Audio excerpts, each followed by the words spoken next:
हाय, good morning. Morning. हे बरं झालं सर यायच्या आधी आलीस. सर आल्यावर आली असतीस तर आपल्याला बोलताच आलं नसतं. हे बसू नकोस, थांब थांब. तू चल माझ्याबरोबर स्टाफ रूम मध्ये. का? मला बोलायचंय तुझ्याशी. ये ना. अगं पण ये लवकर ये. ये इकडे. काय तू बस ना, 5 मिनिटं बस. जान्हवी सर येतील आता. त्यांना यायला वेळ आहे. तू माझं ऐक आधी. गीता, काल मनीष माझ्याशी सविस्तर बोलला. ऍक्सिडेंटमुळे काय काय झालं सगळं. हो, म्हणजे मधल्या काही घटना विसरली आहे ना मी. म्हणजे तुझं आणि मनीषचं जुळलं हे मला आठवतच नव्हतं. माझ्यासाठी तू पुष्कर आणि मनीष शिवानी बरोबर आहात असंच होतं. I am really very sorry. पण आता मला सगळं सविस्तर कळलंय आणि आता मला खूप छान वाटतंय. अगं, I am very happy for you. माझे 2 बेस्ट फ्रेंड्स एकत्र आहेत. किती आनंदाची गोष्ट आहे ही. ए गीता, पण मी तुला एक गोष्ट सांगते. मनीष खूप चांगला मुलगा आहे आणि ट्रस्ट मी, तो एक उत्तम नवरा पण होईल. हां, आणखी एक गोष्ट, आपण कितीही चांगल्या मैत्रिणी असलो तरी माझी आणि मनीषची फ्रेंडशिप वेगळी आहे आणि तुमच्या लग्नानंतर मला ती तशीच राहायला हवी आहे. तू मध्ये नाही यायचंस आमच्या. जान्हवी थांब. काय झालं गीता? तू अजून नाराज आहेस का माझ्यावर? गीता अगं, मी तर म्हणते तुम्ही लवकरात लवकर लग्न करा. Jahnavi stop it please. Stop it. Gita,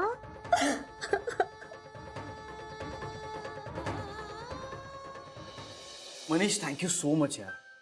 thank you. माझ्या ना या सगळ्यात त्याच्या परिस्थितीत तुझी खूप मदत होती मला.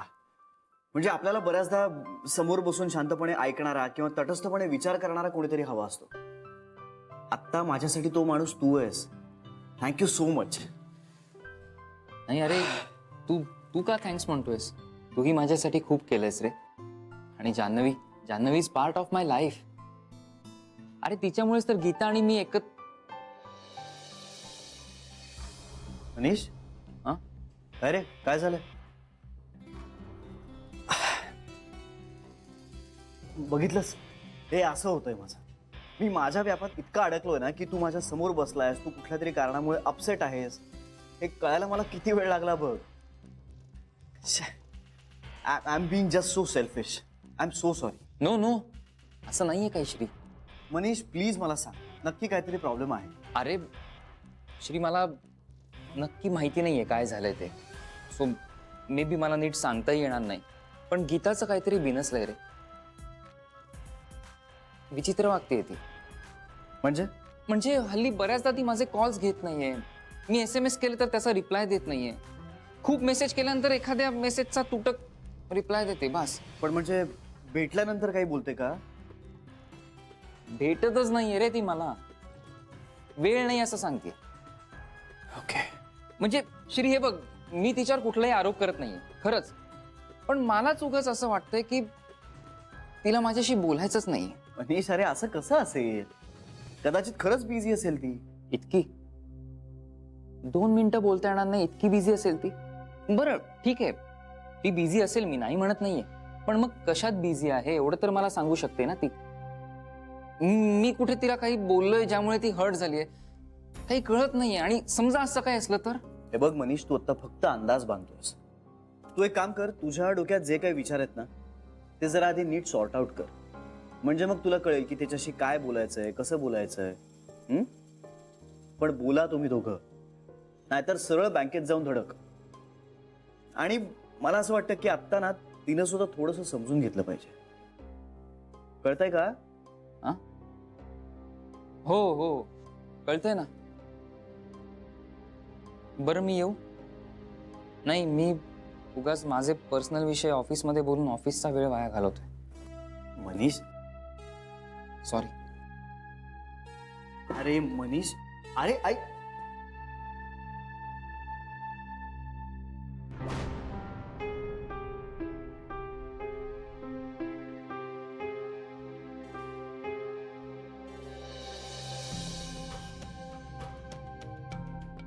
बोलायचं आहे का तुला? इतके दिवस तू माझ्यावर चिडशील, तुला आवडणार नाही म्हणून मी बोलत नव्हते. पण आता बोलायला हवं. प्लीज डोंट जज मी. ओके? जे आहे ते तुला मी सांगते. माझ्याबद्दल आणि पुष्कर बद्दल तुला माहितीये. हो का? जान्हवी, त्या दिवशी आमचं शेवटचं मोठं भांडण झालं ना, मला तेव्हा सुद्धा वाटलं नाही की ते आमचं शेवटचं भांडण असेल. मी त्याच्या फोनची वाट पाहत बसले, पण त्याचा फोन आलाच नाही. माझा इगो हर्ट झाला. मी ठरवलं की पुष्कर हा चॅप्टर मागे टाकायचा, पण मी विसरले नव्हते ग त्याला. त्याच दरम्यान मनीष भेटला. आम्ही दोघंही समदुःखी. आमची मैत्री झाली. आम्ही एकमेकांना आवडायला लागलो. आणि आणि काय? गीता गीता हे सगळं मनीषने सांगितलंय मला, पण आणि काय? आणि आता पुष्कर परत आलाय.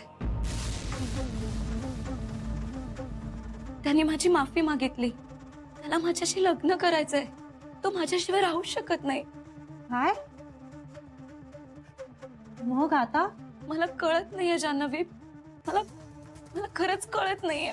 ग पण गीता, मनीष जान्हवी, मला मनीष बद्दल खूप वाटतं, वाईट वाटतं, पण माझं पुष्करवर प्रेम आहे. आणि मला मनीषला पण दुखवायचं नाहीये ग. मी काय करू?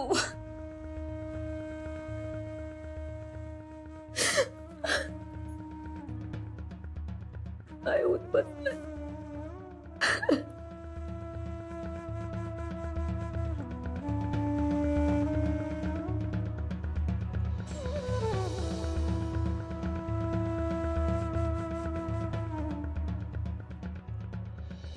हे ना कॉम्प्लिकेटेड झालंय सगळं. मनीषला तर बिचारायला या सगळ्याची कल्पनाही नसणार आहे. काय झालं? हा? नाही, काही नाही. मी ऐकतोय ना, बोला. मला मुळात गीताचं हे वागणंच पटत नाहीये. आता इतकं सगळं झाल्यावर तिने त्या पुष्करला मुळात एंटरटेनच का करावं? पहिलं प्रेम ना तिचं ते. मग मग नसेल विसरता येत तिला. आय मीन पहिलं प्रेम नाही विसरता येत ना कधी. तुम्हाला गीताचंच पटणार म्हणा. नाही, असं काही नाहीये. म्हणजे मला गीताचं वागणं पटतंय असं नाही, पण मी फक्त तिचा प्रॉब्लेम समजून घेण्याचा प्रयत्न करतोय, इतकंच. पण मग तिने पुष्कर बरोबर जायचं ठरवलं तर? मग काय, मग आपण तो निर्णय स्वीकारायला हवा.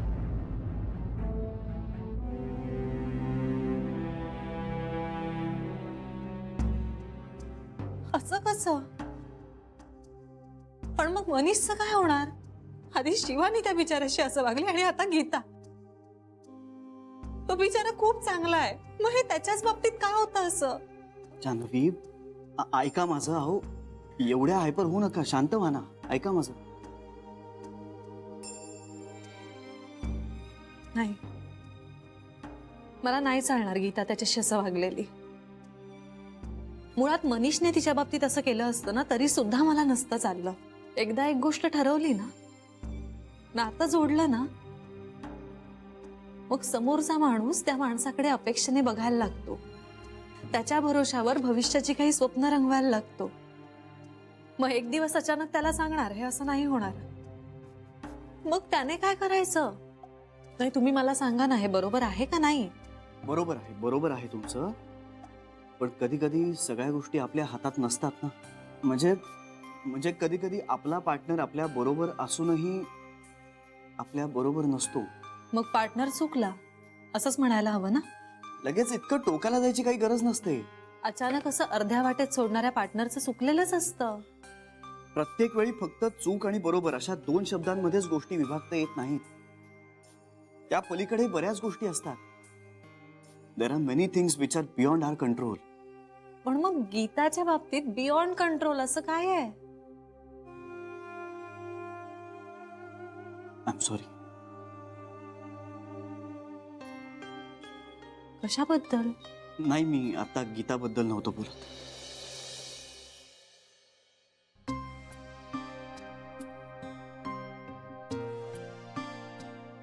तुमच्या अशीच कोणीतरी बद्दल का?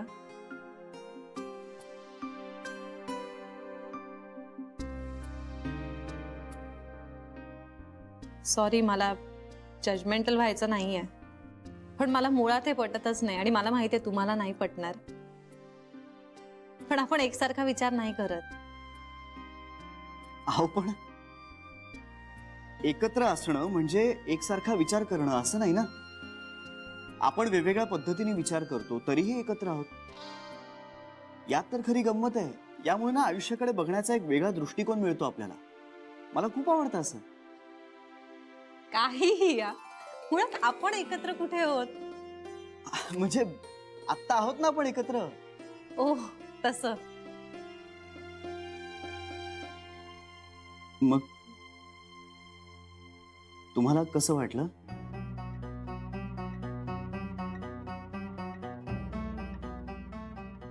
नाही नाही, काही नाही. मी निघते आता. तुम्ही प्लीज मनीष याबद्दल काहीच बोलू नका. मी पण नाही बोलणार आहे. म्हणजे मी त्याला सांगणार आहे, काही झालं तरी ही मैत्रीण कायम तुझ्या बरोबर आहे. काहीही झालं तरी आयुष्यभर मी त्याची साथ देणार आहे, कधीच सोडणार नाही.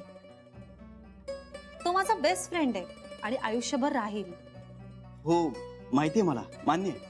नाही, त्यामुळे मनीषला कुणीही असं रिजेक्ट करणं किंवा हर्ट करणं मला मान्यच नाहीये. निघते मी. अहो पण अहो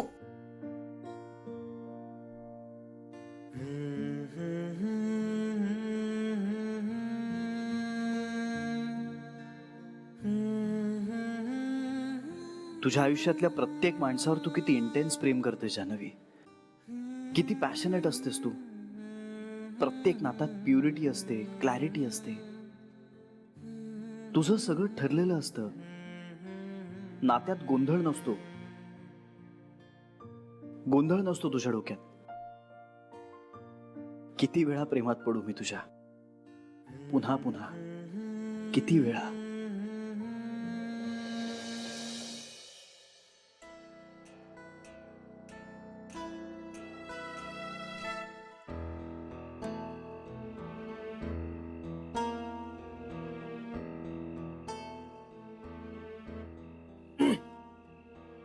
हाय, काय झालं?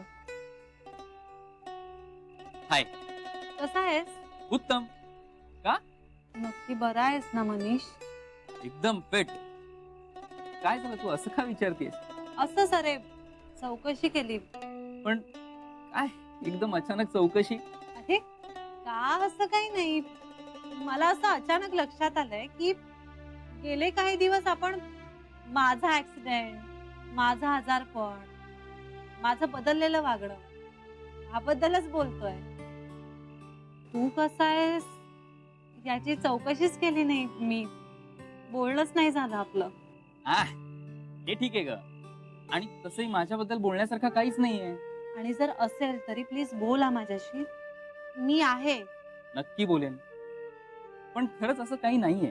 तू तू लक्षात ठेव मनीष, जग बदलेल पण मी तुझी मैत्रीण आहे हे कधीच नाही बदलणार. नाहीच बदलायला हवी. हो मग नाहीच, तेच सांगते मी, नाहीच बदलणार. जान्हवी, एक विचारू का तुला? हो. तुला माझ्याबद्दल काही कळलंय का? म्हणजे मला एखादा असाध्य रोग झालाय आणि मी लवकर मरणार आहे, असं काही कळलंय का? गप्प बसा मनीष, मूर्ख कुठचा. अगं, तू सारखं तेच तेच बोलतेस जान्हवी. आपली मैत्री, आपली मैत्री. मला माहिती आहे, खात्री आहे मला. पण तुझं बोलणं ऐकून शंका आली म्हणून मी असं पण अशा घाणेरड्या शंका येतात कशा रे तुझ्या मनात? बावळटासारखं बोलतो काहीतरी. नाही. तू रडतीयस जान्हवी? अगं, मी असंच म्हणालो. सिरियसली नाही. I am sorry. मी खूप हार्शली बोलले ना रे तुझ्याशी. सॉरी. नाही, माझंच चुकलं. मी असं बोलायला नको होतं. I am sorry Jahnavi, seriously. नाही, खरंच आय एम रिअली सॉरी. नाही, आय एम सॉरी. नाही, मी सांगते ना, माझं खरंच चुकलं. I am sorry. आय एक मिनिट, आपण काय त्यांना सॉरी म्हणतोय? माहित नाही, बरं तू का रडतीयस? मला रडू येत आहे. मग मी काय करू म्हणजे तुझं रडणं थांबेल? सांग. काही नाही, तू फक्त एक गोष्ट लक्षात ठेव, मी कायम तुझी मैत्रीण असणार आहे, काहीही झालं तरी. तू ओके आहेस? हम्म. नक्की? बरं मी जाऊ? हो. अगं गीताला फोन करायचा आहे ना, तिच्याशी बोलणं झालं तर बरं होईल. फोनच उचलत नाहीये ती माझा. मी जाऊ? बाय.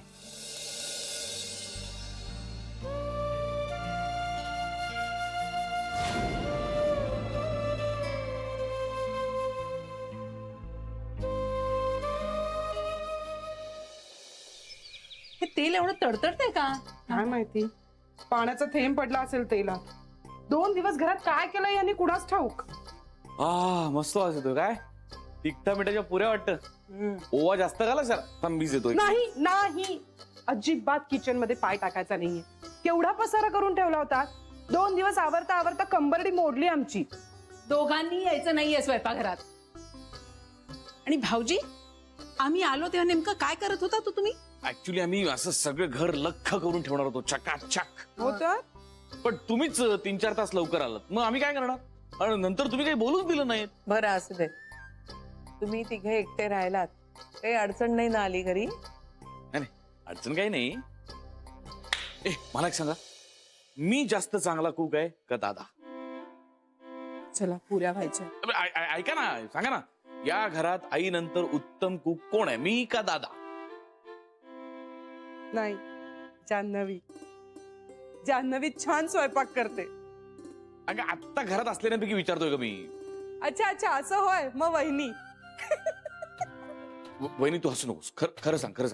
अगं त्या दादाला ना चहा सुद्धा नीट करता येत नाही. हा, ते बरोबर आहे. स्वयंपाक मी त्याच्यापेक्षा चांगला करतोय ना वहिनी, खरं सांग. कुकीज छान करतात. म्हणजे स्वयंपाक म्हणजे हो येस. मी आता हे त्याच्यासमोर विचारणार तेव्हा पण हो म्हणायचं, लक्षात ठेवा. काय लहान मुलासारखं. Good morning. Good morning. चला मी निघतो. आई माझा डबा पाठवून द्या. खाऊन जा ना पण. आई अगं आता खरंच नको, मला खरंच खूप उशीर झालाय. अदरवाईज मी कधी टाळतो का? कसली गडबड आहे एवढी? अगं मला डॉक्टरांना भेटायला जायचंय. म्हणजे मी तसा हल्ली रोजच भेटतोय डॉक्टरांना. श्री, जान्हवीला कधी सांगणार आहे सगळं? तेच तर ठरवायचंय. अरे पण मग वाट कसली बघताय तुम्ही? आई अगं डॉक्टरांचं असं म्हणणं आहे की तिला आज ना उद्या हे सगळं आठवणार आहे, पण आता आपण याची वाट बघायची नाही असं ठरवलंय की नाही. त्यामुळे तिला हे आठवण्याआधीच सगळं सांगून घरी आणणं हे वाटतं तितकं सोपं नाहीये. आणि मुळात ती हे सगळं ऍक्सेप्ट करेलच असं आपण आता गृहीत धरतोय. पण श्री, तिला घरी आणलंस ना तर बघ, तिला आठवायला मदतच होईल त्याची. वेल, आय होप सो. श्री, विश्वास ठेव. अरे ती इथे येऊन राहिली ना तर आपोआप आठवेल तिला सगळं. आईजी तुला काय वाटतंय? जागेचा फरक निश्चितच पडेल. पण मग मलाच का भीती वाटतेय? मी डेस्परेशन मध्ये काहीतरी चुकीचं तर करत नाहीये ना? नाही रे, नाही श्री. डेस्परेशन कसलं? उलट तुझ्यात खूप पेशन्स आहे, खूप. सगळं ठीक होणार आहे श्री. आनंदाने आणि आत्मविश्वासाने आमच्या सुनेला घरी आण. आम्ही सगळे तिची वाट पाहतोय. हा याची लवकरच मी तिला इथे घेऊन येईन. चला निघतो आता. ए छोटी आई, प्लीज माझा डबा घेऊन ये येताना. आणते. बाय, येतो. बाय.